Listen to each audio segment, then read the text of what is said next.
El-Rufai has agreed that the case of Nigeria is a case of illiterate in power. It's a case of illiterate having political leadership.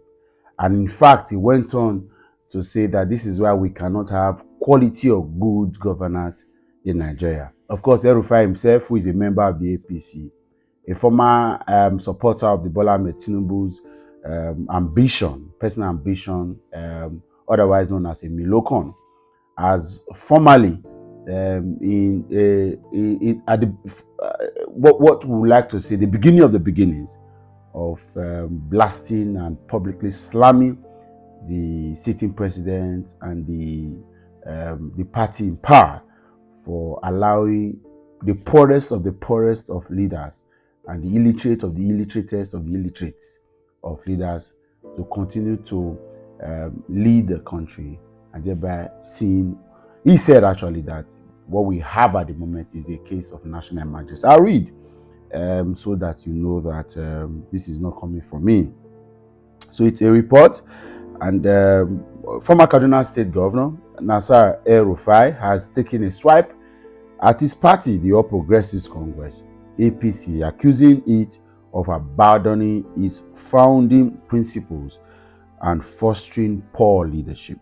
Speaking at a national conference in Abuja on strengthening democracy in Nigeria, El-Rufai described the state of governance and opposition in the country as a national emergency. El-Rufai lamented the lack of internal democracy and active party structures within the APC. Say, I no longer recognize the APC. No party organ has met in 2 years. No caucus, no NEC, nothing. You don't even know if it is a one-man show. It's actually a zero-man show. Take that to the bank.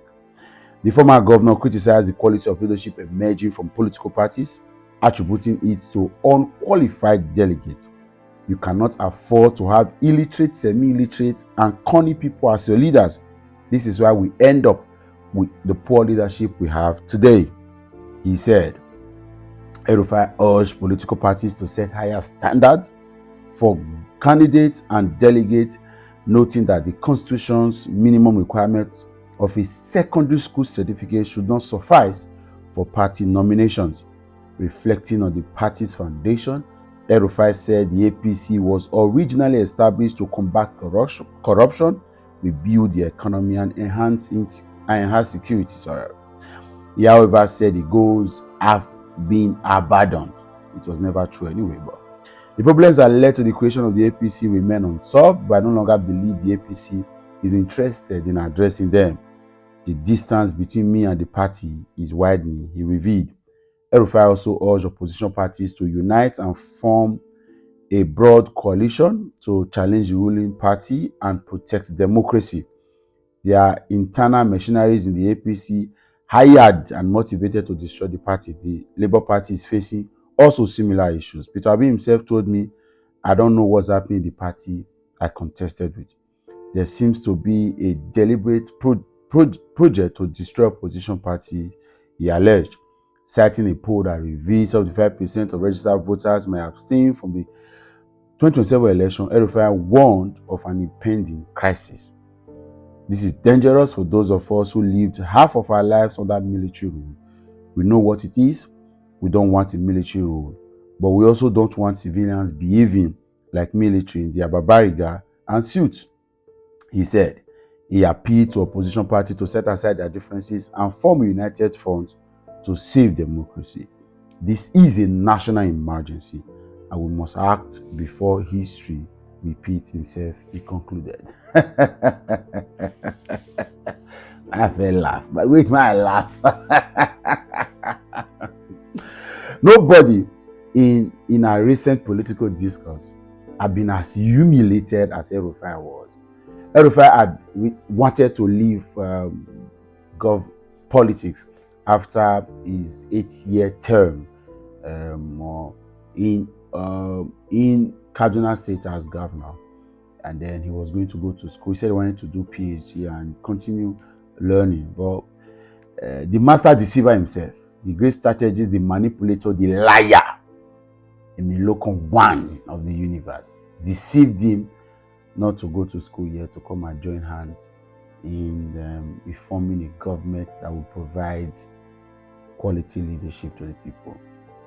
Weeks after, the same El-Rufai appeared before a Senate screening to become a minister in the Bola Ahmed Tinubu's government, was humiliated, and then alleging that he had some security report that indicted him to be a security risk in Nigeria. No other charges, nothing happened, no formal report, there were no other issues. He was dropped from being minister.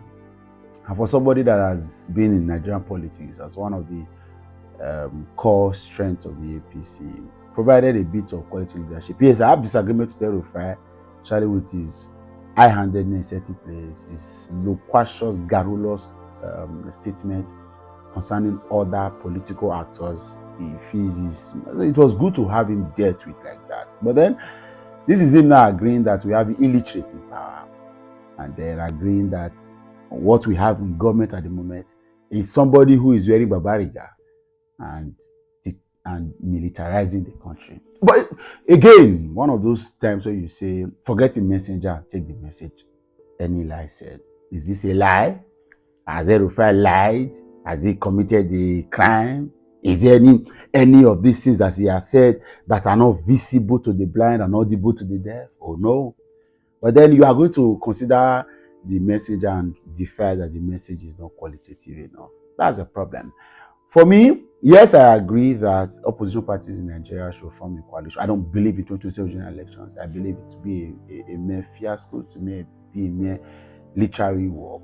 It's going to be a walk in the park for Bola Ahmed Tinubu, because all attendance structures to ensure that that election is messed up already be put in place. The police, INEC, then the failure of the National Assembly to relook into constitutional amendments and electoral reforms already geared towards that trajectory that we're going to have a repeat of the 2023 election, and even worse, so to speak. And of course, don't forget that the judiciary has been able and enabled to ensuring that they continue to destroy democracy in Nigeria. And of course, that is what you do when you allow, in El-Rufai's word, illiterate and semi-illiterate, non-democrats, people without any track record of providing, of integrity, of accountability, to get into power. That's what some of us have argued. It's not because we don't like his face, we don't like his tribe, but when you see this personality and you say, allowing this kind of a man to get into your public space, he will mess up the system, destroy the institution, because that's the only way he can thrive. That's the only way he can thrive. That's the only way. It's just like employing a local house help from the village, and then instead of training this person to ensure that he qualifies before you engage her, and you allow her to take over, she's not used to your gas system. The same situation is happening in Edo State at the moment, where the governor is not used. The governor that doesn't have any track record of job done before, no history, no educational background, is closing down e-government, closing down systems that have been put in place to make government effective and efficient. He closes down. So for Tinubu, he can't dwell in that kind of environment where things. So the house help will break down all of this, forget the gas, forget the water dispenser and all of that, and introduce the localized understanding that she's used to. That's the only way he can try. For Tinubu, he had to employ all of these tactics to keep government within his purview. So he pushes away certain persons, diminishes some. Femi Fani-Kayode is one of those. I'm happy that he's away, because he talked too much. He felt he had Tinubu in his pocket, or he was going to benefit from this government. Forget about it. As he's getting close to the election, he can be reviewed, he can be called, so that he can activate his nature. But I'm sure he will be wise by now. El-Rufai is speaking now. I'm not an El-Rufai fan. I say that every day. But then it's okay for him to lament and now to join the people. That's my problem with these guys. They act as antagonists to the people. When they get betrayed and deceived, they come and stand with the people. All of them, all the ideas to grab. And like Peter Obi said, all of these agitations just to grab power. But if we don't have a concrete plan, a strategy of ensuring that beyond power, politics gives birth to power. Power provides quality leadership. But in this country, it is politics to power, power to politics, politics to power. The people, the benefit of all of this drama is the end product, which is good leadership and good governance. The people are never in the equation when all of this arrangement is being done. Again, we'll continue to say all of this. Unfortunately, we had all of this conversation 2013, 2014, 2015, 2016, and in 2025, we are still seeing the same thing on the same spot. Okay, sorry, we are retrogressing as it were. It was a country.